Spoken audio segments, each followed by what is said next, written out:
അച്ഛമ്മ ഓണാന്ന് പറഞ്ഞ് വീട് മൊത്തം വൃത്തിയാക്കിപ്പിച്ചു. ഇപ്പൊ പറമ്പ് മൊത്തം വൃത്തിയാക്കി. അതെന്താണിത്?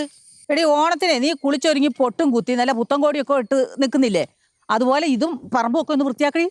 അപ്പൊ പറമ്പിനെ കുളിപ്പിച്ചിട്ട് കോടി ഉടുപ്പിക്കാൻ വേണ്ടിട്ട് നിർത്തിയേക്കുവാണോ? കൃഷ്ണേ നിനക്ക് ഓണക്കോടി വേണോടി?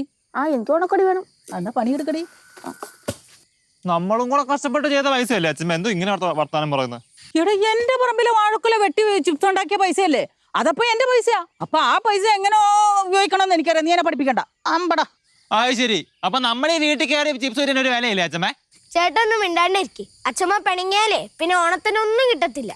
ഇതൊക്കെ ഒരുമാതിരി അന്യായ അച്ഛമ്മ. നീ അന്യായം ന്യായമൊന്നും എന്നെ പഠിപ്പിക്കണ്ട. നിനക്ക് ഓണക്കോടിയില്ല, ഞാൻ ഇവർക്ക് വാങ്ങിക്കൊടുക്കും. ഞാൻ തമാശ പറഞ്ഞല്ലേ, ഇത് പയറിന് പന്തല് കെട്ടാറായോ? അത് ഞാൻ കെട്ടിക്കോളാം. വളരട്ടെ ഇച്ചിരി കൂടെ. അച്ഛമ്മയുടെ മോള് വന്നിട്ട് പണിയെടുക്കാൻ പറ. എന്താണ് വെട്ടുവട്ടിയും അടിവാളൊക്കെ ആയിട്ട് സേവനം വരണ്ട ഇവിടെ? എടി നിന്നെപ്പോലെ ഓണം സദ്യ കഴിച്ച് ആഘോഷിച്ചാ പോരാ, പറമ്പിൽ പോലെ പണിയെടുക്കണം. എനിക്ക് തോന്നുന്നില്ല ഈ ഓണം മനസ്സറിഞ്ഞ് ആഘോഷിക്കാൻ പറ്റൂന്ന്. അപ്പച്ചി മനസ്സറിഞ്ഞ് ആഘോഷിക്കേണ്ട, ഞങ്ങൾ ആഘോഷിച്ചോളാം. എടാ എനിക്ക് മാത്രല്ല നിങ്ങൾക്കും ആഘോഷിക്കാൻ പറ്റില്ല മനസ്സറിഞ്ഞിട്ട്. അതെന്താടി നീ ഓണം കുളവാക്കാൻ വല്ല പദ്ധതി തീരുമാനിച്ചോ? ഓണം കൊളാക്കാനുള്ള ഉദ്ദേശമൊന്നും എനിക്കില്ല. പക്ഷേ നമ്മുടെ ചേട്ടനെ ഗൾഫിക്ക് പോകാനുള്ള വിസ വന്നു. വിസ അച്ഛനാ? ഓരോന്ന് പറയല്ലേ അപ്പച്ചി. നീ വിശ്വസിക്കണ്ട, ചേട്ടനെ 2 ആഴ്ചക്കുള്ളിൽ സൗദിയിൽ ജോയിൻ ചെയ്യണം. ചേട്ടനുള്ള ടിക്കറ്റ് എടുക്കാനുള്ള പരിപാടിക്ക് പോയി. ഇതെന്താണ് ഇത്? പെട്ടെന്ന് ഗൾഫിലൊക്കെ പോവാൻ തോന്നുന്നു അച്ഛന്. മനുഷ്യന്മാരല്ലേ, എപ്പോഴാ നന്നാവുന്ന ആർക്കും അറിയാൻ പറ്റും. അതൊന്നും സാരില്ല, എല്ലാ വർഷം അച്ഛൻ വരുമ്പോ ചോക്ലേറ്റ് കിട്ടുമല്ലോ. എടാ ഇനി എല്ലാ വർഷം വരാൻ പറ്റില്ല. 6 വർഷമാവും ഇനി വരാൻ. 6 വർഷോ? പോയി കഴിഞ്ഞാൽ 6 വർഷമാവും. അത് ഞാൻ സമ്മതിക്കത്തൊന്നുമില്ല. എന്റെ മോനെ ഞാനൊന്നും ഒരിടത്തും എടുത്തൊന്നുമില്ല.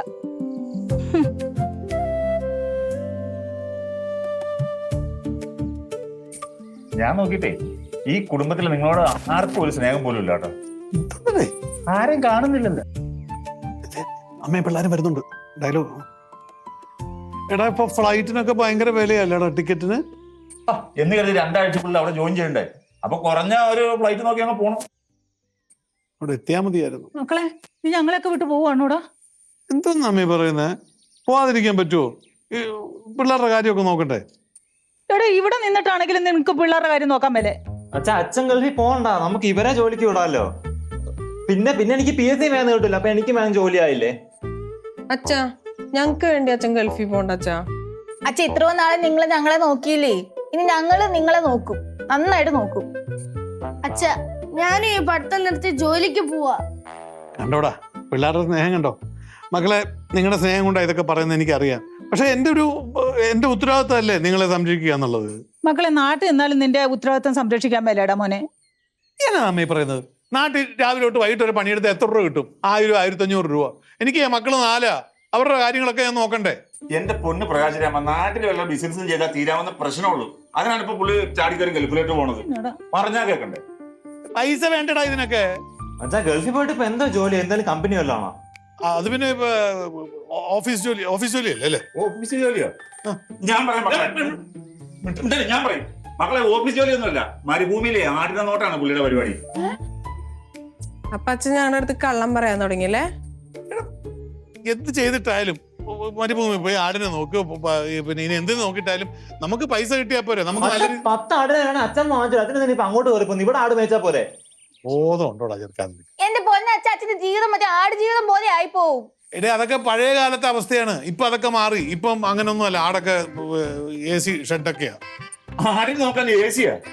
മക്കളെ, മരുഭൂമിയിലാണ്. പുള്ളി ചുമ്മാ പറഞ്ഞാണ് പെട്ടുപോകും. അവിടെ പോയി നിങ്ങളുടെ അച്ഛനെ പിന്നെ നിങ്ങൾക്ക് തിരിച്ചു കിട്ടുക പോലും ഇല്ല. പിന്നെ അങ്ങനെ ഇപ്പൊ ഗൾഫിലൊന്നും പെടുന്നില്ല. അച്ഛൻ പോകുന്നു വേണ്ട. പിള്ളേരുടെ സ്നേഹം കണ്ടോടാ വേണക്കുട്ട. ഇതിലേ ഉള്ളു വിഷം. എന്നാലും കുഴപ്പമില്ലടാ. 5-6 വർഷം അവിടെ പോയി നിന്നാ പോരെ. ഇവരൊക്കെ രക്ഷപ്പെടുമല്ലോടാ. എന്റെ പ്രകാശ്, ഈ പിള്ളേരുടെ സ്നേഹം കണ്ടിട്ട് നിങ്ങൾക്ക് എങ്ങനെ ഗൾഫിൽ പോകാൻ തോന്നുന്നു? കുഴപ്പമില്ലെന്ന് ഇവര് രക്ഷപ്പെടാൻ വേണ്ടിട്ടല്ലടാ. പ്രകാശിന്റെ അമ്മ എന്ന് പറഞ്ഞാൽ പ്രകാശി പോവുകയല്ല. പറയമ്മ. ഞാൻ പറഞ്ഞിട്ടൊന്നും ഒരു കാര്യമില്ല. മക്കൾക്ക് വേണ്ടി അവൻ ഏതറ്റം വരും പോവും.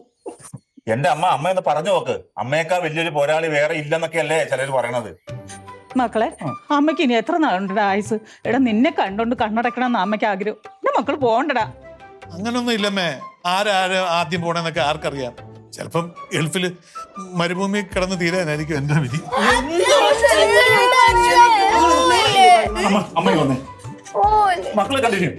അമ്മ അച്ഛൻ പോകുന്നുണ്ടോ? കരയണ്ടട്ടാ. എടാ എന്താണ് പ്രശ്നം പറ. പ്രകാശിയുടെ അമ്മയ്ക്ക് പ്രകാശിയുടെ ശരിക്കുള്ള പ്രശ്നം എന്താണെന്ന് വല്ലതും മനസ്സിലായോ?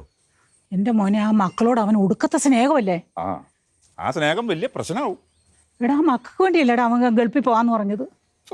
എൻ്റെ അമ്മ, ഇവിടെ ഒരു ജോലി ഉണ്ടെങ്കിൽ പ്രകാശിക്ക് തീരാവുന്ന പ്രശ്നമല്ലേ ഉള്ളൂ. എടാ ഈ പ്രായത്തിൽ എങ്ങനെയാണോ അവന് ജോലി കിട്ടുന്നതിനി? അത് ശരിയാ.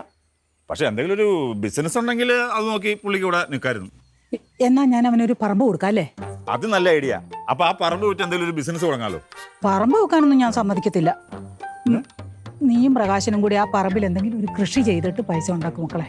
എന്റെ അമ്മ, ബിരിയാണി തിന്നേണ്ട സമയത്ത് നിങ്ങൾ കഞ്ഞിയും കുടിച്ചോണ്ടിരിക്കുവാണോ? എടാ ഇവിടെ ഉള്ളവർക്ക് എന്നും ബിരിയാണി ഉണ്ടാക്കി കൊടുക്കാൻ എന്റെ പൈസ ഒന്നും ഇല്ല കുഞ്ഞെ. ബിരിയാണി അല്ല, കുഴിമന്തി. പറയണൊന്നും അമ്മയ്ക്ക് അങ്ങ് മനസ്സിലാവണില്ല. അമ്മ ബിരിയാണി മേടിച്ചു കൊടുക്കുന്ന കാര്യമല്ല പറഞ്ഞത്, അത് തിന്നാനുള്ള ഒരു വകുപ്പ്.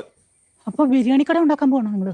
അമ്മ ബിരിയാണി കടയല്ല, ഒരു സൂപ്പർ മാർക്കറ്റ് തുടങ്ങി കഴിഞ്ഞ് കഴിഞ്ഞാൽ പ്രകാശിക്ക് ആ സൂപ്പർ മാർക്കറ്റ് നോക്കി ഇവിടെ ജീവിക്കാലോ. എറണാകുളത്ത് ഒരു സൂപ്പർ മാർക്കറ്റ് കൊടുക്കാനുണ്ട്. ഓ അതിനൊക്കെ ഭയങ്കര. എങ്ങനെയാടാ? വെറും 30 ലക്ഷം രൂപയുള്ളൂ. 30 ലക്ഷം രൂപയോ? ഓ, 30 ലക്ഷം രൂപ എന്ന് കേട്ടാ അമ്മ ഇത്ര ഞെട്ടേണ്ട കാര്യമൊന്നുമില്ല. അതൊക്കെ നിസ്സാരമായിട്ട് നടക്കുന്ന കേസാന്ന് എനിക്കറിയാൻ പാടില്ല. എടാ വേണുക്കുട്ടാ, ഒരു 3 ലക്ഷം രൂപയ്ക്ക് ഒരു സൂപ്പർ മാർക്കറ്റ് വാങ്ങാൻ നോക്കി മേടിച്ചു കൊടുക്കും. 3 ലക്ഷം രൂപയ്ക്ക് സൂപ്പർ മാർക്കറ്റ്? എന്റെ അമ്മ, 3 ലക്ഷം രൂപയ്ക്ക് മുറുക്കാങ്കട പോലും കിട്ടത്തില്ല. എങ്ങനെ വല്ല നടപടി ഉണ്ടാവോ? എന്നാന്ന് പറഞ്ഞിട്ട് കാര്യമില്ല. ഇല്ലെങ്കിൽ പുള്ളി അടുത്ത ഫ്ലൈറ്റിൽ കയറി ഗൾഫിന് പോക്കളി. അറിയാലോ, മരുഭൂമി ചെന്ന അവസ്ഥ അറിയാലോ. കുടിക്കാൻ വെള്ളവും കിട്ടത്തില്ല, മൊബൈലിനും റേഞ്ച് ഇല്ല, ആടിന്റെ കരച്ചിലും ചവിട്ടും മൂത്രത്തിന്റെ മണോ. ഞാൻ അവനെ ഗൾഫിലേക്കൊന്നും പറഞ്ഞു വിടൂല മോനെ, ഞാൻ പറഞ്ഞു വിടൂല, എനിക്ക് സഹിക്കാൻ പറ്റുന്നില്ല. ആരെന്തൊക്കെ പറഞ്ഞാലും പ്രകാശ് ഗൾഫിലോട്ട് കയറി പോകുന്നുള്ളതാണ് എന്റെ ഒരു വിശ്വാസം. ഞാനെന്നാ കാശ് എവിടെന്നെങ്കിലും ഒപ്പിക്കാം. ചാകുന്ന വരെ എനിക്ക് എന്റെ മോനെ കാണണം മോനെ. നീ എന്തെങ്കിലും ഒരു വഴി കണ്ടുപിടിക്കുവോ? കാശുണ്ടെങ്കിൽ പുള്ളി ഗൾഫിൽ പോകാതെ ഞാൻ നോക്കാം.